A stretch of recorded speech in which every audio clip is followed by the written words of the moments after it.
জয় গুরু। আত্মজ্ঞান সন্ধান চ্যানেলে আপনাদের সবাইকে স্বাগত জানাই। নমস্কার প্রিয় শ্রোতা বন্ধুরা, আশা করছি সকলে খুব ভালো আছেন। আজ আমাদের আলোচনা শ্রীমদ্ ভাগবত গীতার পরিচয় পর্ব, যা ধারাবাহিক জ্ঞানযাত্রার ভূমিকা। সংস্কৃত সাহিত্যে ও ভারতীয় জনজীবনে শ্রীমদ্ ভাগবত গীতা এক অত্যন্ত গুরুত্বপূর্ণ আধ্যাত্মিক গ্রন্থ। গীতা একটি স্বতন্ত্র দার্শনিক কাব্য, ভারতীয় আধ্যাত্মবাদের মর্মবাণী।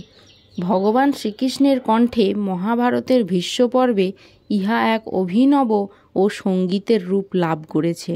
শাস্ত্র সমুদ্র মথিত হয়েই গীতামৃতের উদ্ভব, তাই বলা হয় গীতা সুগীতা কর্তব্য কিম্মন্যই শাস্ত্র বিস্তরই। বিশ্বের সাহিত্য ভাণ্ডারে গীতার এক অসামান্য প্রতিষ্ঠা। গীতাকে বলা হয় উপনিষদ এবং যোগশাস্ত্র। শ্রীমদ্ ভাগবত গীতার আরও কয়েকটি নাম রয়েছে, যেগুলি হল সপ্তশতী, ব্রহ্মবিদ্যা, শ্রীকৃষ্ণার্জুন সংবাদ। এই শ্রীমদ্ ভাগবত গীতার রচয়িতা হলেন মহর্ষি কৃষ্ণদ্বৈপায়ন বেদব্যাস, যিনি ঋষি পরাশর ও দাস রাজকন্যা সত্যবতীর পুত্র। যমুনা নদীতে খেয়া নৌকার ভেতর পরাশর মুনি সত্যবতীর সাথে মিলিত হলে সত্যবতী গর্ভবতী হন। পরে যমুনার একটি দ্বীপে সত্যবতী তার পুত্রের জন্ম দেন। যমুনার দ্বীপে জন্মগ্রহণ করেছিলেন বলে ব্যাসদেবের নাম হয় দ্বৈপায়ন। এর গায়ের রং কালো ছিল বলে পুরো নাম দাঁড়ায় কৃষ্ণদ্বৈপায়ন। তিনি বেদকে 4 ভাগে ভাগ করেছিলেন।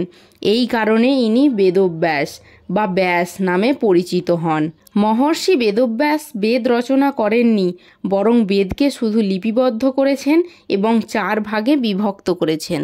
শ্রীমদ্ ভাগবত গীতা মহর্ষি বেদব্যাস রচিত মহাভারতের ভীষ্ম পর্বের অন্তর্গত। এই মহাভারত গ্রন্থের ভীষ্ম পর্বের 25তম অধ্যায় থেকে 42তম অধ্যায় পর্যন্ত মোট 18টি অধ্যায়ে বিবৃত অংশই পৃথকভাবে শ্রীমদ্ ভাগবত গীতা নামে চিহ্নিত হয়েছে।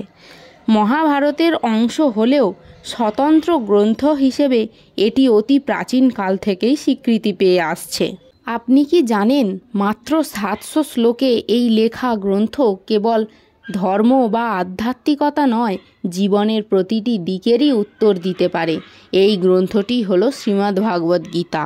শ্রীমদ্ ভাগবত গীতায় যে 700 শ্লোক আছে, এর জন্যই এই গ্রন্থের অপর নাম সপ্তশতী। শ্রীকৃষ্ণের মুখে 574টি, অর্জুনের মুখে 85টি, সঞ্জয়ের মুখে 40টি এবং ধৃতরাষ্ট্রের মুখে 1টি শ্লোক বিধৃত হয়েছে।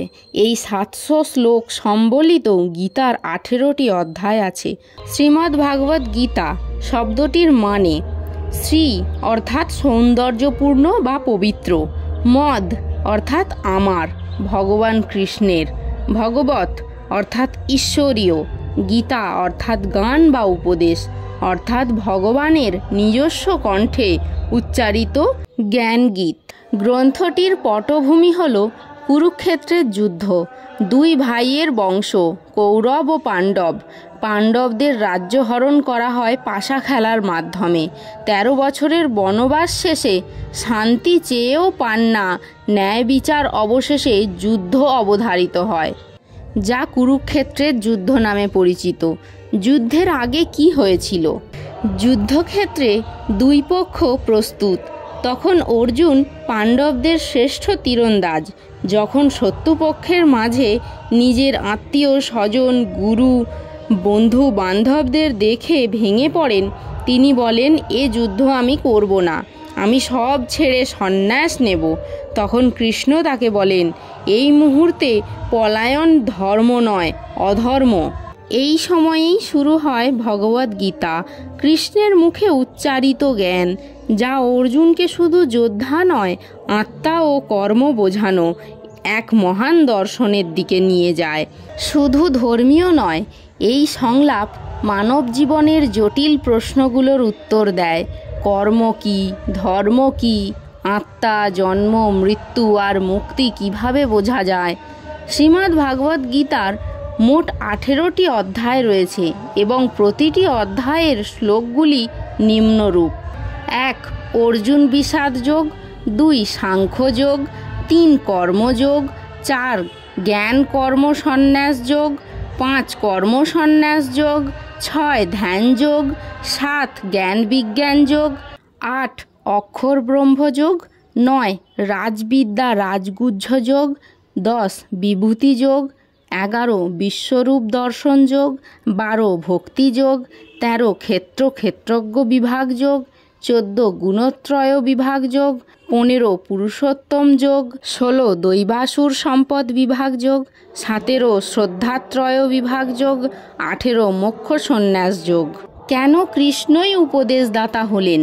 কৃষ্ণ শুধু রথচালক ছিলেন না, পরম আত্মজ্ঞ। তিনি নিজে কখনো যুদ্ধ করেননি, কারণ তিনি চেয়েছেন মানব নিজের প্রশ্নের উত্তর নিজের ভিতরে খুঁজে পাক। তিনি অর্জুনকে বলেছিলেন, আমি তোমার উপদেশদাতা, কিন্তু সিদ্ধান্ত তোমার। গীতা আজকের যুগেও প্রাসঙ্গিক কেন? গীতা শুধু ধর্মীয় বই নয়, জীবনের দিশা, স্ট্রেস, সিদ্ধান্তহীনতা, দায়িত্বজ্ঞান সব কিছুতে এর উপদেশ কার্যকর। আজকের যুগের জন্য গীতার শিক্ষা নিজের কর্তব্য জেনে তা সাহসের সাথে পালন করো। আপনি কখনো ভেবেছেন আমরা কিভাবে আমাদের অর্জুন মুহূর্ত অর্থাৎ জীবনের সবচেয়ে কঠিন সিদ্ধান্তগুলোতে আত্মবিশ্বাস খুঁজে পেতে পারি? এই ধারাবাহিক ভিডিওর মাধ্যমেই হয়তো আপনি আপনার উত্তর পেয়ে যাবেন। এই ধারাবাহিক ভিডিও সিরিজ আমরা গীতার 18টি অধ্যায়কে একে একে তুলে ধরব। প্রত্যেকটি পর্বে থাকবে সংশ্লিষ্ট অধ্যায়ের সারাংশ, মূল শ্লোকগুলি, প্রতিটি শ্লোকের সহজ ব্যাখ্যা এবং কিভাবে আপনি এই জ্ঞানকে আপনার জীবনে প্রয়োগ করতে পারেন তার নির্দেশনা। কেন এই ধারাবাহিকটি আলাদা? আমরা চাই গীতা হোক কেবল ধর্মগ্রন্থ নয়, আপনার লাইফ গাইডার। এই ভিডিওগুলোয় থাকছে বাংলা ভাষায় সহজ ব্যাখ্যা, জীবনের বাস্তব উদাহরণ এবং গভীর আধ্যাত্মিক অনুধান। তাই চলুন শুরু করি আমাদের এই জ্ঞানযাত্রা, যেখানে প্রতিটি অধ্যায় আপনাকে আরও আলোকিত করে তুলবে। এই পর্ব থেকে শেষ পর্ব পর্যন্ত আপনি জানাবেন কেন গীতা শুধু পড়ার জন্য নয়, বাঁচারও গ্রন্থ। অর্জুন বিষাদ যোগ। এক মানসিক যুদ্ধের শুরু। ধর্মক্ষেত্র কুরুক্ষেত্র। দুই পক্ষে বিশাল সেনা একে অপরের মুখোমুখি। যুদ্ধের ময়দানে দাঁড়িয়ে অর্জুন দেখছেন আত্মীয়, বন্ধু, গুরুরা সবাই অস্ত্র হাতে প্রস্তুত। কিন্তু ঠিক সেই মুহূর্তে তার হৃদয়ে দেখা দেয় ভীষণ দ্বন্দ্ব। অর্জুনের হাত থেকে পড়ে যায় গান্ডীব। কুরুক্ষেত্রের ভয়ঙ্কর যুদ্ধ শুরুর আগেই শুরু হয় আরেকটি যুদ্ধ, এক যোদ্ধার মনের গভীরে। এই অধ্যায় শুধু এক যুদ্ধ বিরতি নয়, এক অন্তর্জগতের দোলাচলের প্রতিচ্ছবি।